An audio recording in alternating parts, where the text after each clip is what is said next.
Hi, I'm Zach Dodson with Capavella. I'm a licensed mental health counselor and a certified clinical hypnotherapist. I'm Dr. Jackie Williams, and I'm a licensed marriage and family therapist. One thing that I wanted to talk about real quick Yeah. was learn limitations. How we can get in the mindset of being in a situation after injury, whether that be physical injury, whether that be psychological injury, or whatever. Things don't go our way. Mm-hmm. And we go from, I do this thing and then I'm successful, to I do this thing, I become injured. And those are the only options. That's what our brain does. Okay. Is that we look at it from the perspective of what's the outcome of this thing. And once there's an injury, we think that that's always going to be the outcome. Right. Okay.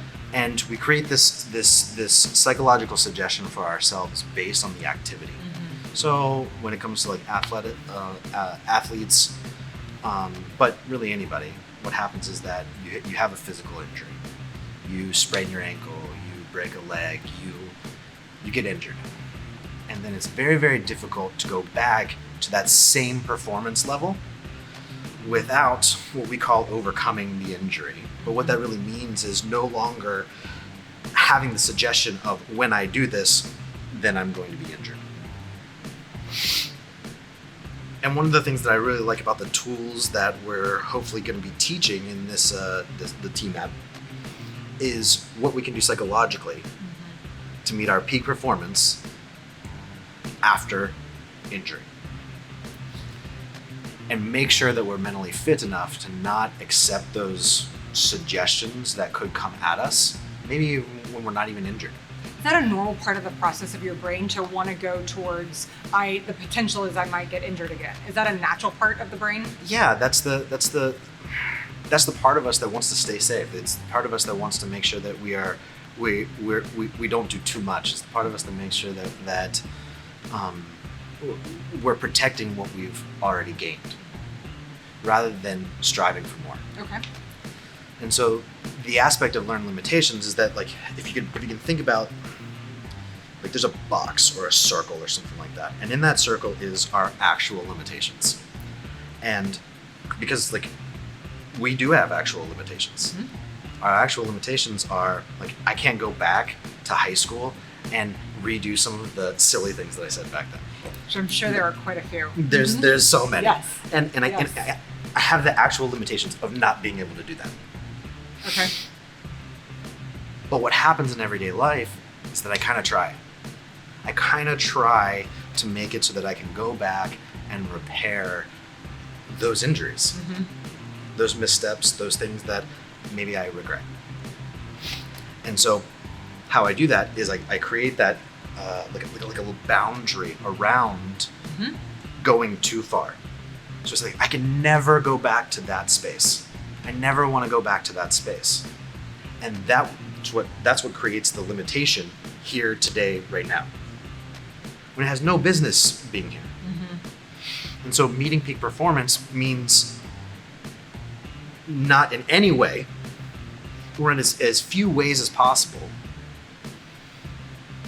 letting my life succumb to these boundaries and living in that larger life that is my real limitations for today, not the limitations from yesterday, not the limitations from way back when. Gotcha. It's interesting, that idea and that vision of boundaries, of what those boundaries do. Like, I almost see them as sometimes, well, I'm not going to do this because this boundary keeps me safe, or this boundary keeps me over here, and I know I have the potential here, but no, I'm going to stay over here because this boundary is set from. I'm not gonna go for that job. I'm not gonna go for that personal record. Yeah. I'm not gonna do that because maybe I can't. And now I've set a learned limitation. And so what changes in the brain to go from I can't to maybe I'm going to try, or maybe I can, but what happens? How do we get there? Consciousness and mindfulness in every moment. Okay. And so it's me being conscious instead of going back to, well, I need to make sure that thing in the past doesn't happen again. Right. And so if I have the tools to say, okay, what's going to ground me today? Those conscious tools. Conscious tools, yeah. Okay. I'm going to be intentional about what I do today, what I do right now, what I do in my routine to make it so that my routine is pushing me towards success rather than those limitations. Gotcha. Love it. And this is where we really get into these micro habits. Okay. Explain what a micro habit is. It's a small little habit that could be so simple. Something like how, not even if, but how I brush my teeth in the morning. And based on how I brush my teeth in the morning, it can have the butterfly effect out to suggesting success or failure in my day. Love it. And a lot of people don't really think about this, but it's like waking up on the wrong side of the bed. It's like recovery today from going out and drinking too much yesterday. It's making sure that I have the workout today that I need to make sure that I can meet my goals tomorrow. And it's these small little habits that somebody can encourage or discourage. And based on the trajectory of, well, actually, let me explain it like this. If I have a goal and I work that goal backwards to the moment right now, micro suggestions are going to be all the things that happen in between now and that goal. Micro habits. And a lot of times what happens is that people will get discouraged, take a path off the road, Right. and never meet that goal because they woke up on the wrong side of the bed, because they stubbed their toe.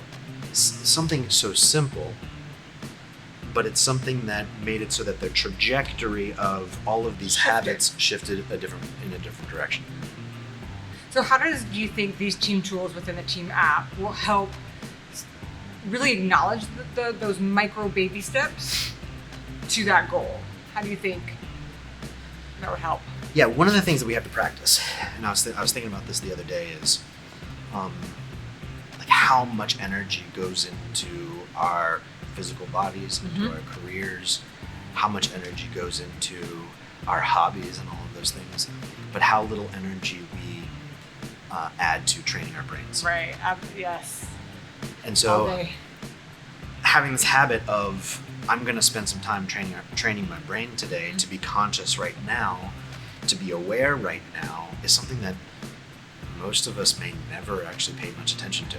Right. I love that. It's because so many times we get busy and we'll say, "Oh, I'll do it I'll do it later. I'll do it after work. I'll do it." But the idea of being able to do it while you're brushing your teeth, which is something that we do anyway, it's right here, right now, in this moment. That's going to get me on this trajectory towards my goal. Right. And doing it consciously and having a regiment of it and having a tool that I implement on a daily basis. And when I'm talking about tools, we're talking about tools like going to the gym. The gym is a tool for our physical fitness. Most of us don't have tools for that mental training. And so what we'd like to provide is the ability for people to have more accessible tools in a community that's going to encourage them to not accept learned limitations and to live to their potential that is their real limitations, like meeting the maximum amount of potential that they have. And that potential is endless. Yeah. Once you remove those boundaries, remove all of those roadblocks, it almost seems more manageable, more doable, more achievable. When it's conscious, it becomes a lot more easy.